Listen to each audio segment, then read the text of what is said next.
Bonjour à tous, merci de nous retrouver pour ce nouveau numéro de VIP. J'ai le grand plaisir d'être en présence de Frédéric Tellier, que je salue. Frédéric Tellier, bonjour. Eh bien bonjour à tous. Merci d'être avec bien de nous. Se retrouver, on se voit régulièrement. Voilà, on s'était vu, ah oui, c'est gentil. On s'était vu en 2018, vous êtes versaillais, vous êtes réalisateur et vous aviez participé à une association qui s'appelle Un artiste à l'école et on était au Collège Poincaré où vous avez usé vos fonds de culotte, comme on dit couramment. Voilà, depuis le temps a passé, aujourd'hui c'est une avant-première. L'avant-première d'un biopic qui sort le 8 novembre, qui s'appelle L'Abbé Pierre, une vie de combat. Ouais. Voilà, et on est là pour ça, on va en parler. Merci merci d'être à là. vous. Écoutez, c'est un grand plaisir. Alors en fait, vous êtes le réalisateur de l'affaire SK1, le réalisateur de Sauver ou périr, le réalisateur de Goliath. Et là, aujourd'hui, sort donc L'Abbé Pierre, une vie de combat. Est-ce qu'il y a une sorte de logique avec ce dernier film par rapport à l'humanité, comment dire, vous dévoilez un humain, un destin hors norme, une vie de combat, un homme de combat. Est-ce qu'il y a une logique avec la suite ? Bien sûr, pour moi, il y a une logique. J'espère qu'elle n'est pas une obsession, mais qu'elle est plutôt une logique. C'est vrai que cette étude de la confrontation du mal, du bien m'interpelle beaucoup dans mes films. C'est pas rationnel, hein, c'est comme ça, mais c'est ce que j'aime explorer. Et là, évidemment, c'était un... En revanche, j'aime changer vraiment d'outils à chaque fois. C'est vraiment autre chose. D'univers. D'univers complet, de moyens pour y arriver. Mais pour moi, ça reste ce sillon que j'essaye de creuser, avec, pour le coup, là, un combattant du mal au nom du bien. Voilà, donc oui, on est, dans ma tête, on est dans des mêmes logiques, oui. On est d'accord. Et alors, là, vous nous montrez donc cet abbé Pierre qui, finalement, est un homme de combat, mais qui à la base, n'est pas tellement fait pour ça. Vous nous le montrez aussi fragile.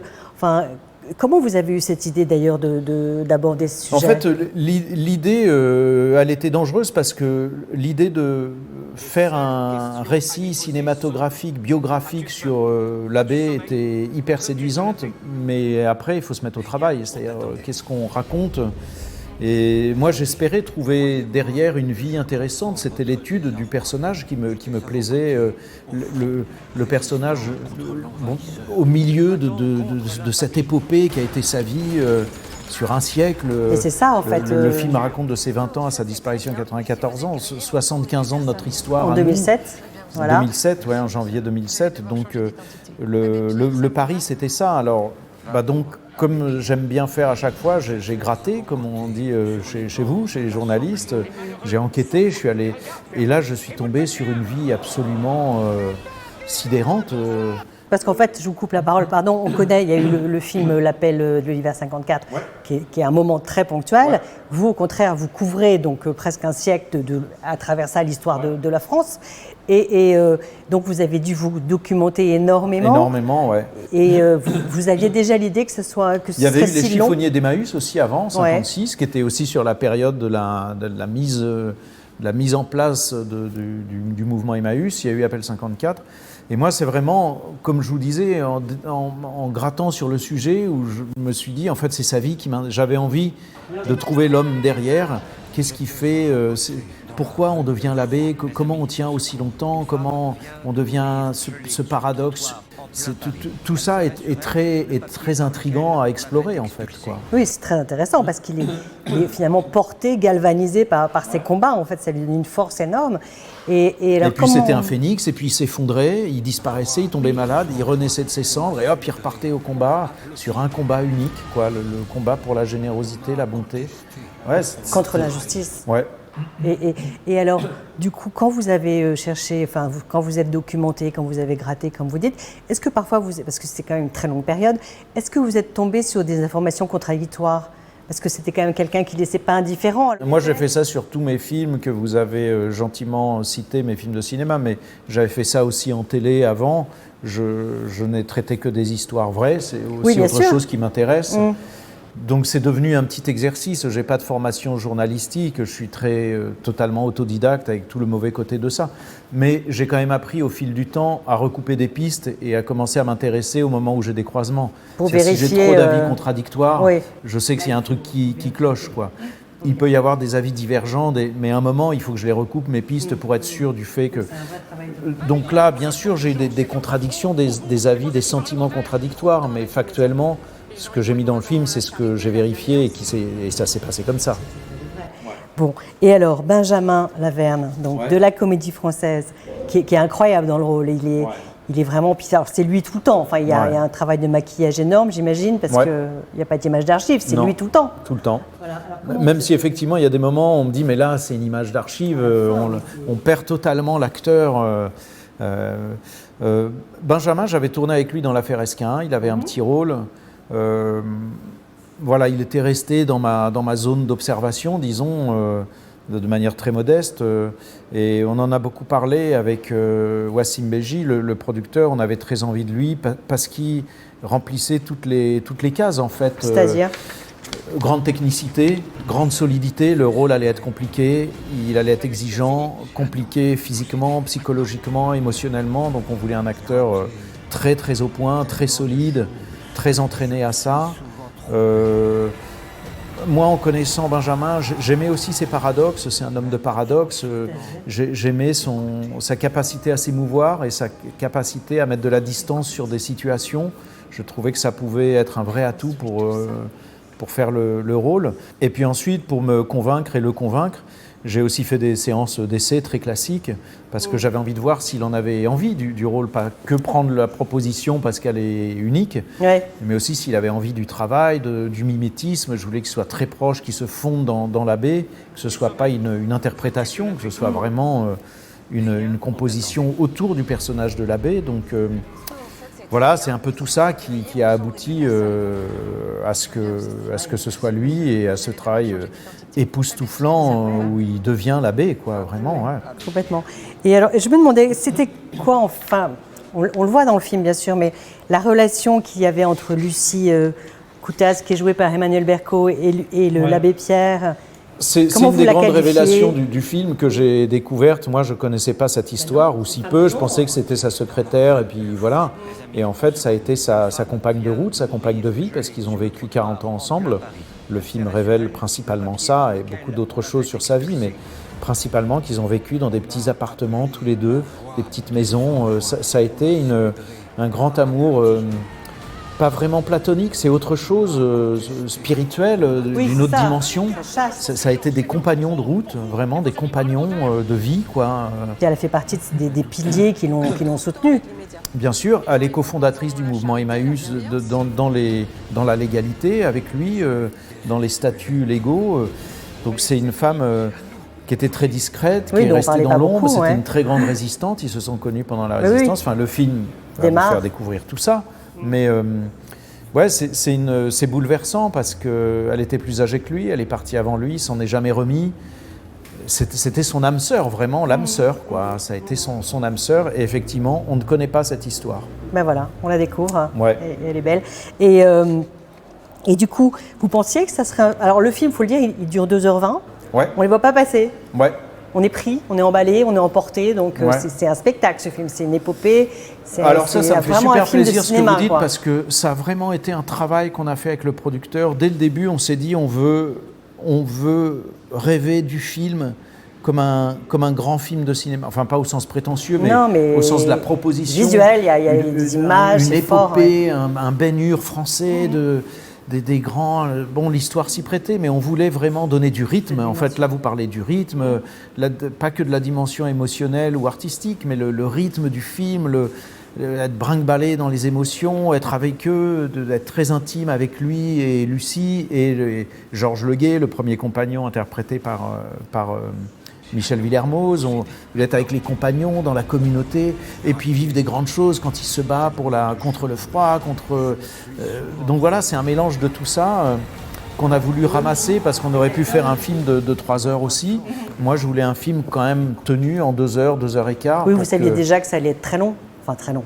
Oui, mais on aurait pu faire plus long. Moi, je voulais vraiment les grands-parents puissent venir avec les enfants. Alors, vous parlez déjà... des grands-parents. Il est pour quel public, ce film?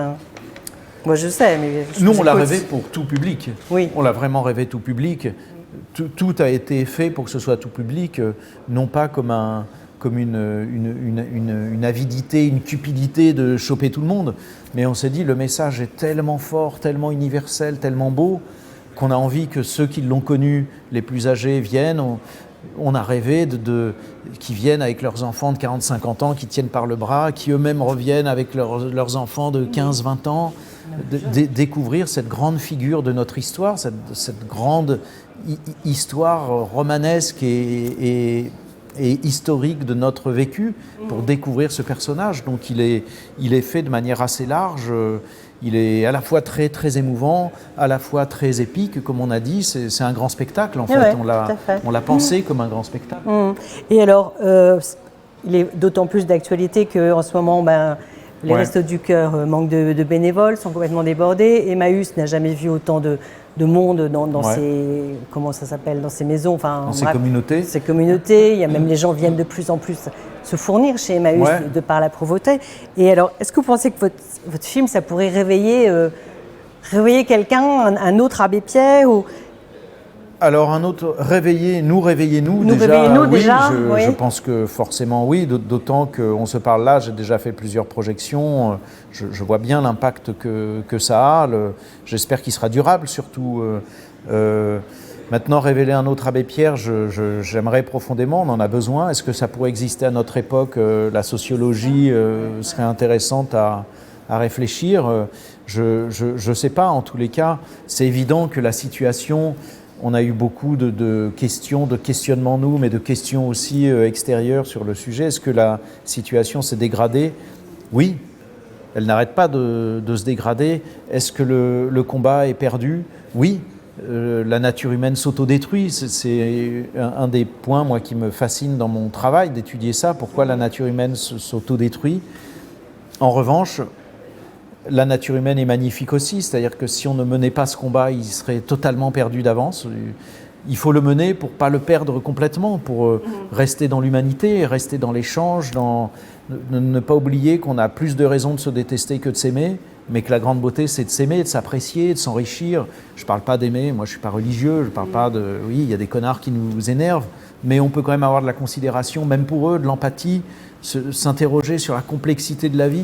C'est tout ça que nous redit l'abbé de manière simple et engagée, en fait, quoi. Et puis c'est surtout, ce qu'il dit, c'est que sa capacité à s'indigner, à se révolter, à pas faire... Il dit, dans votre film, j'aime accueillir les événements. C'est faire aussi feu de tout bois et puis ne pas faire comme tout le monde. Parce qu'à un moment, les financiers lui conseillent de placer l'argent. Lui, il dit non, on va tout dépenser, on va tout de suite construire des cités d'urgence, il faut acheter des terrains, etc. Donc il n'en fait, entre guillemets, qu'à sa tête, comme il peut. Et c'est ça aussi qui manque aujourd'hui, c'est les gens qui ruent un peu dans les brancards. Et qui... Bien sûr, oui, et puis des gens qui sont restés... J'ai souvent pensé aussi que ce film étudiait, comme la plupart de mes films d'ailleurs, les dérives cognitives de notre société. Je n'ai toujours pas trouvé la réponse, et qu'un personnage comme l'abbé sont des personnages qui m'intéressent parce que ce sont des personnages de bon sens. Ils ont un sens pratique assez simple, pas de chant des sirènes, juste être simple, être heureux, profiter de la vie. S'enivrer des joies. Action-réaction aussi. Voilà, c'est ça, mais jamais avec une perspective. L'abbé Pierre, ce qui est fascinant, c'est qu'il est toujours resté en bas de l'échelle hiérarchique ecclésiastique. Il n'a jamais eu de désir de réussir, son épanouissement, il le voyait à travers la paix. Pareil, la paix au sens simple, être en paix les uns avec les autres, puisqu'on est là ensemble, autant être en paix, quoi, plutôt que de détruire l'autre pour prendre sa place. Donc c'est un grand... Si ce n'est un message, parce que ce serait peut-être présomptueux, mais en tous les cas, un petit refreshing pour nous, de se questionner, un petit questionnement pour nous, quoi, juste voilà, ça peut nous faire réviser un peu notre propre copie, finalement. Bon, écoutez... Un grand penseur, finalement, c'était un grand penseur, hein, l'abbé. Oui, mais aussi toujours dans l'action. Et toujours dans l'action. C'est ça qui fait sa force, quoi. Malgré sa fragilité, ses défauts. Oui, parce qu'il était très concret. Il savait qu'il ne suffisait pas de parler, il fallait avoir des résultats concrets, construire des maisons. Il le dit dans le film, même si elles sont mal construites, et au moins on met des gens à l'abri quelques mois, quelques semaines, donner des couvertures, même si elles ne vont pas être durables, mais donner des couvertures, nourrir des gens. Vous nous donnez l'argent, il doit être dépensé tout de suite. C'était son truc qui rendait dingue les financiers. Mais oui, c'est ça. Tout de suite dépensé, rien garder pour nous, pas avoir l'ivresse de ça, dépenser pour ceux qui en ont le plus besoin. Et puis la grande pensée de l'abbé, servir avant soi, qui est plus malheureux que soi. C'était ça sa grande pensée. Il est même allé jusqu'à faire la Manche. La Manche, la grève de la faim qu'on voit aussi dans le film, avec les sans-papiers. Bon, merci pour ce magnifique film qui marque, dont on se souvient, qu'on se souviendra longtemps. Donc ça sort le 8 novembre. Et à très bientôt, j'espère. Avec grand plaisir. Vraiment bravo, avec Frédéric grand plaisir. Tellier. Merci à vous. Merci. Au revoir. Au revoir à tous.